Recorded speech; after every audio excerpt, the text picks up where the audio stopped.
Beatriz, tenho 15 anos, estudo no Instituto Federal do Paraná e participo do Futuro Santuário Santa Rita de Cássia, aqui em Londrina, e dentro desse santuário eu participo das pastorais do Coroinha e da música. E também eu e minha família temos uma página de evangelização que se chama Família Arcanjos. Eu fui convidada a falar um pouco sobre vocação, sobre o discernimento vocacional. Quando me chamaram para falar um pouco sobre vocação, sobre o discernimento vocacional, eu fiquei muito em choque, deslocada, porque na minha cabeça eu achava que só quem tinha vocação para a vida religiosa podia falar sobre vocação. Mas não, eu acredito que agora que todos os filhos de Deus, todos os cristãos, podem falar sim sobre vocação, porque em qualquer momento da sua vida você vai ter que discernir o que Deus quer para você e não o que você quer para sua vida, né? Qual é a sua vocação.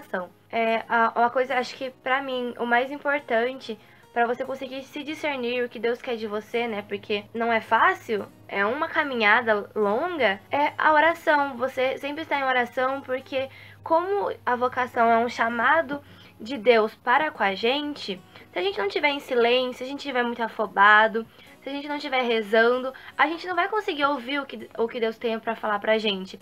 O único momento que a gente tem para ficar com Deus, ter um encontro com Deus, é na nossa oração. Então ele vai falar por meio da oração. E uma coisa que também a gente não pode deixar atrapalhar nosso discernimento vocacional são as pessoas ao nosso redor.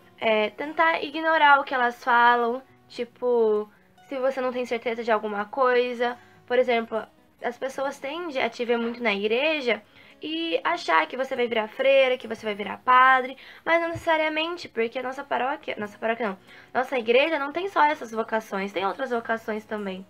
Então, tenta ignorar essas falas das pessoas, porque você não pode deixar afetar as opiniões dos outros com o seu discernimento vocacional. E também não depender de sinais para saber sua vocação, mas também ficar atento, porque Deus fala com você também por sinais, por coisas pequenas, porque Ele é humilde, então Ele não vai mandar anjos do céu falando para você, essa é a sua vocação, vai. Não, e também outra coisa que a gente não pode nos deixar atrapalhar é o nosso medo do que Deus quer pra gente. Gente, se Deus sabe que é aquela nossa vocação e nos fala que é aquela nossa vocação, a gente não tem que ter medo. Medo de ser incapaz, medo de ser insuficiente, não. Porque Deus vai nos capacitar. Se Ele nos escolheu é porque Ele sabe que a gente é capaz de fazer o que Ele quer que a gente faça aqui na Terra. Você pode fazer a diferença nesse mundo ouvindo a vocação que Deus quer pra você. Então, gente, esse é o meu recado. Não tenha medo de seguir a vocação que Deus te quer e sempre esteja em oração, porque é por meio da oração que Deus vai falar com você sobre a sua vocação.